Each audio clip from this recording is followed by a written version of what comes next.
Hello everyone, good day, and how are you all doing today? I hope you are all doing very, very well.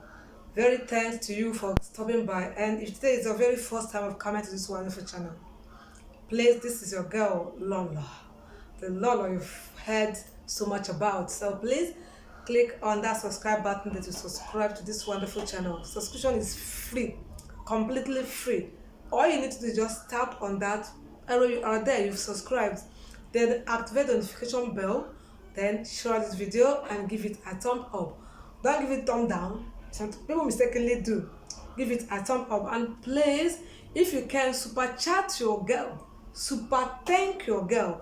YouTube has even made it easy now. On that comment box where you are commenting, at the right end of it you see a dollar sign there. Before, you need to click on text and stuff like that, but now it's made easy. So you click on there, follow protocol, super thank your girl. Thank you so much. All right, to my wonderful subscribers, I appreciate you. For the new ones that are just coming, thank you so much for coming. Before I start to talk on today's topic, I want to say something. Be careful when you have content creators around you, especially the ones watching this video that aren't content creators. Even the content creators watching this, that doesn't mean that another person cannot use you to create a content. Do you know that some people don't care what you say, how you act, how you react to it, or how you go about it to create content with you, or your behavior, or the things you do around them? That is why we have reactors now. Anything that happens, they will come and boldly say it and mention your name, just like bloggers. So just be careful when you are around content creators, because anything to a content creator is a content. Yes, anything you do around a content creator is a content. Why am I bringing up this? Is because I settled a quarrel before starting this video. I settled a quarrel between a tailor and her customer. What happened? The tailor gave her customer clothes to make materials to make clothes for her. Do you know what this tailor did?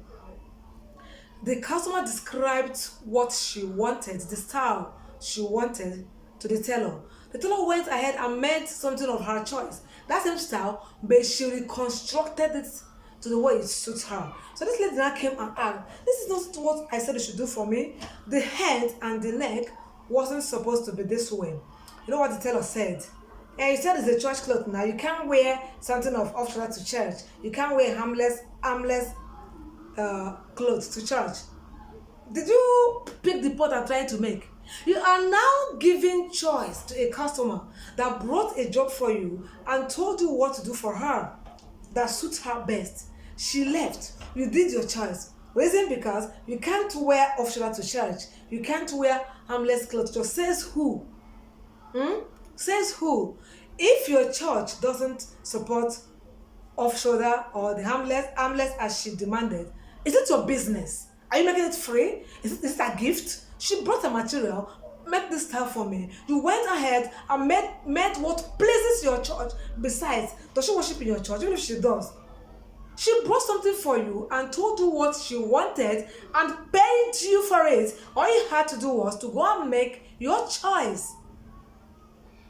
With a clumsy reason of or excuse of this is not the style you can wear to church. It's just better this way for church. What errant nonsense. That's not the issue.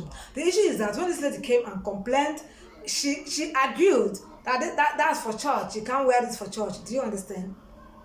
After much quarrels and arguments, she refused to admit her mistakes. She refused to pay for the material. Then the owner went and made content with it. Yes, it was what I ordered versus what I got.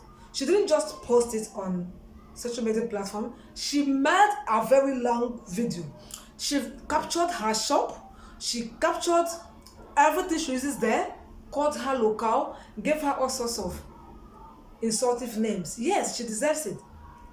Then what she gave her, what she described, and what she made for her. Then get a clip of the argument that ensued between two of them. Yes, that argument was so unnecessary. Someone came and said, this is not what I asked you to make for me, but the best you could do was argue, let her know the reason why she shouldn't wear off shoulder to church. Is it your business? That is what she wanted, and she paid you for it. So you went and made the choice and still had the guts to agree her. Now she has gone to make content with you, your handwork, and what your bad services. So you came to her house to make case with her. What kind of case do you have?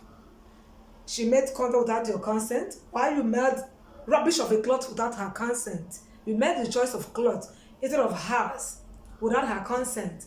Now you expect her to happily praise you or happily contact you before making content. Of course, you wouldn't have made that content if you had made a very decent cloth she requested for. You went and made your choice. What is it called? Jeremiah style, and expect her to be happy. Yes, I expect that content. So while she was judging to me, I asked what happened because I know the customer. What happened? She explained. Then the tailor came to, is it good? And I said, yes, it's good. All shades of gold, it is. You were wrong. You made a choice of clothes. She's even nice. She's nice. You will, if it was to be Lolo, you will go and get that same material and make what I requested for. S. I will carry one of your machine, pending when you would be able to make my choice. There's a difference between I made a mistake than to claim right that you made what is supposed to be one to church. How dare you say so?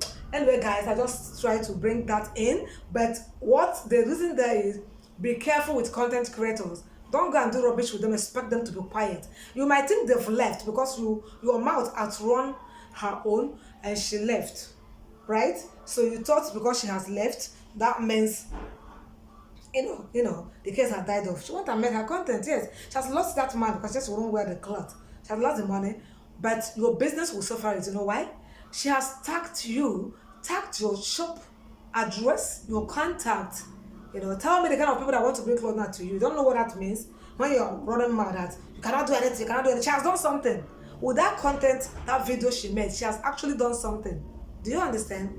So don't stop bragging that you've won the case. Stop bragging. If not won, you are everywhere online. So what I want to talk about today is it right? Is that any stage of an adulthood as a child is supposed to leave the house without letting his or her parents know where they've gone to? I take that again. I will know how to rephrase or phrase this topic. Is it right? Is this the right thing for an adult, a teen to be precise, to leave house without telling the parents where he or she is going to? Not that he hid to leave, just like something like, Mommy, I'm coming, Daddy, I'll be back. So is it right? Is it the right thing to do? Let me know your opinion in the comment section, but I tell you what, it is not the right thing to do. Nobody outgrows letting your parents, as long as you still live under their roof. Where, yes, I was supposed to be precise. While you live under their roof, you leave the house and tell them you'll be back. You are coming. And when they ask where you're going to say somewhere, is it right? Is that any stage of life one should do this? Any stage of life? While you still live under the roof of your parents, you leave the house to tell them you'll be back. And when they ask where you are going to, you tell them somewhere. Is it right? To me, it isn't right. When I mean 18, under 18 years, even if you are above 18, see, there's a difference between controlling your movement and knowing your movement. Yeah. There's a difference between controlling your movement and knowing your movement.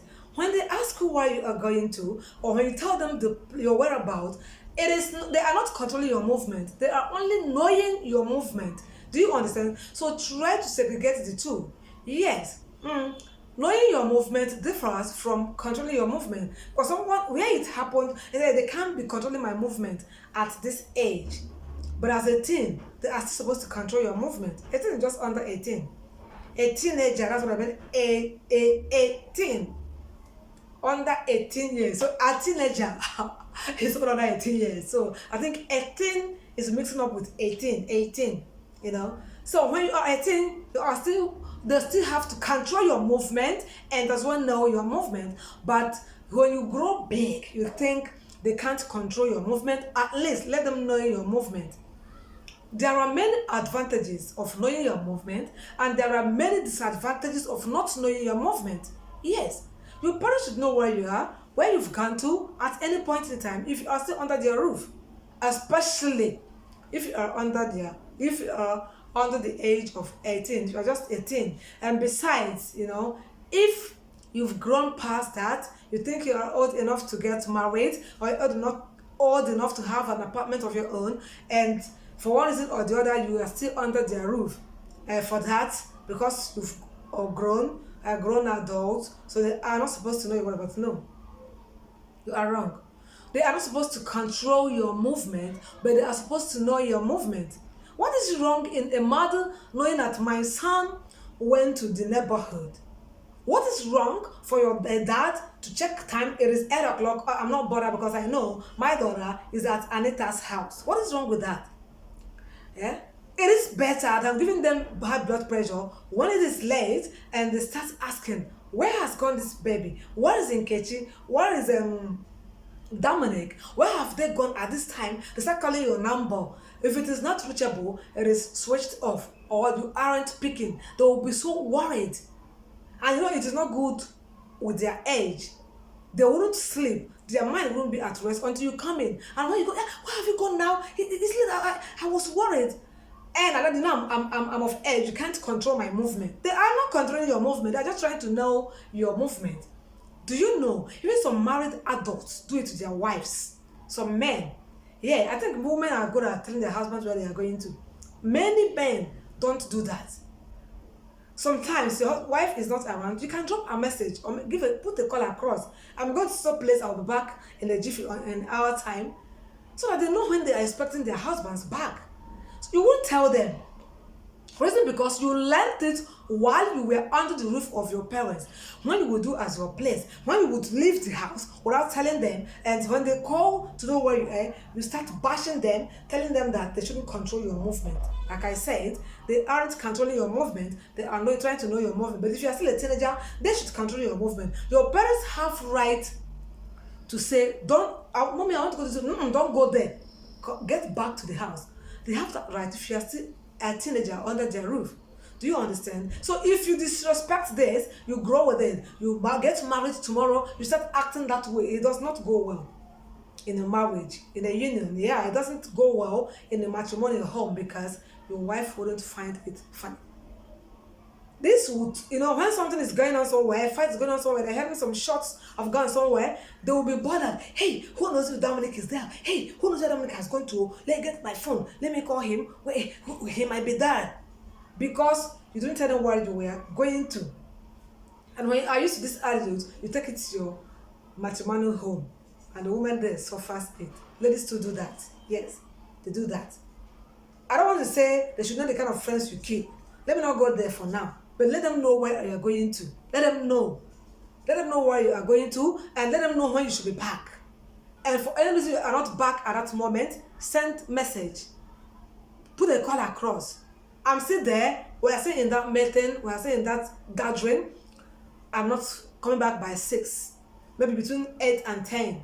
At least then you are safe. They can put their head on the pillow and rest. They know that you are where they know and you are safe. Yes, they are not doing this to restrict your movement. They are doing this to know your whereabouts, to have their mind at rest, to say, when someone asks, where has Miracle gone to? They can say, yeah, so he went to Testimony's place. Something like that. Do you understand? That is why, like I said, put your own opinion on the comment section. Is it right for someone to leave the house when you are still under your parents' roof without letting them know where you are going to, especially when you are still a teenager? And is it right for parents to control the movement of a teenager? Like I said, yeah, as a teenager, parents can control your movement and as well know your movement. But as a full-grown adult, old enough to be in your own house, for one reason or the other, you are still under the roof of your parents. They can know your movement, but not necessarily control your movement. Do you understand? So it is good to let them know where you are going to. Do you understand? And how long you would stay. Because someone asked a parent, where has your son gone to? I don't know. He said he was going. He now started calling them sister home. Nkechi, your mother is not yet back. I thought he said he will be back. He's not yet back. And Nkechi will now ask the dad, Daddy, where has he gone to? Is that not embarrassing? And you said, I don't know. Did he not tell you? Isn't that not embarrassing? You don't know where your son has gone to, your daughter has gone to. Then you know that your son, tell your parents, train your child well. That is why Bible says, show your child the way he should follow, so that when he grows up he will not depart from that road. Any child that learned from the father's and mother's house that you should tell your parents or people around you where you are going to would not deviate from this path when he or she gets married. Most of the attitude couples exhibit in the matrimonial home today is what they learned from their parents' house. Let me not go any further, it's long already. So let me know your comment on the your opinion on the comment section, guys. Thank you for staying, thank you for coming to watch my video. I appreciate you all. I see you again on my next video, guys.